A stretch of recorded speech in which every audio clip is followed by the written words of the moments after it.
Merci, Monsieur le Premier ministre et Merci. honorable sénateur. Merci.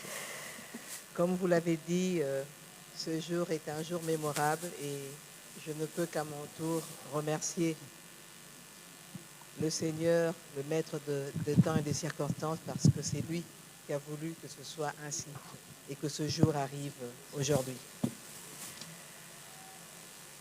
Merci aussi et toute ma reconnaissance à son Excellence, Monsieur Félix-Antoine Tshisekedi Tshilombo, président de la République et chef de l'État, pour la confiance qu'il a mis en moi, afin de poursuivre le travail que Monsieur le Premier ministre Sama a commencé. Car comme vous le savez, il a indiqué, il s'agit de consolider ce qui a été fait et de poursuivre. Et donc, comme je lui ai dit tout à l'heure, je sais qu'il n'est pas loin et que je pourrai toujours recourir à lui pour avoir certaines informations, certains conseils sur la manière de faire certaines choses, parce que c'est toujours important d'écouter ceux qui sont passés avant nous.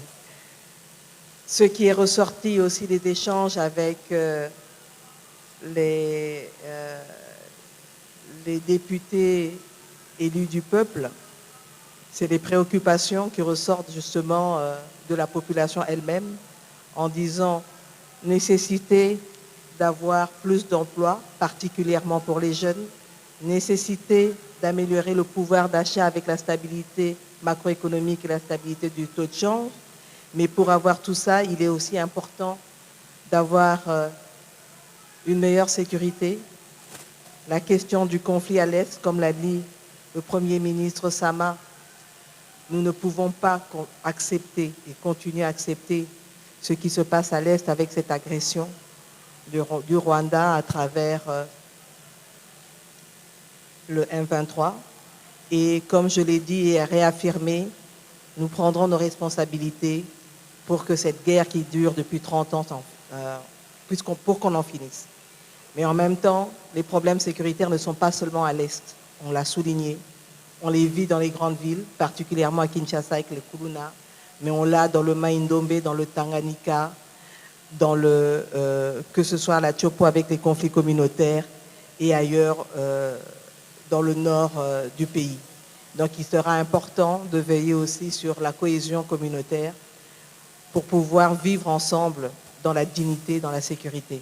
Maintenant, nous allons continuer le travail qui a commencé avec la gratuité de l'enseignement, avec la couverture santé universelle et aussi tout ce qui a été fait dans le cadre de la modernisation de la fonction publique, la rationalisation, mais aussi que ce soit au niveau de l'environnement. Comme vous le savez, c'est sous le mandat de son Excellence, M. Samalou Kondé, que la RDC est devenue pays solution et nous devons le prouver à tout le monde. Donc voilà, je vais m'arrêter là. Il y a encore d'autres piliers sur lesquels on va pouvoir travailler, mais je pense que tout a été dit hier. Maintenant, plus qu'une chose reste à faire, c'est de se mettre au travail. Et nous ne devons pas traîner pour ça. Merci beaucoup.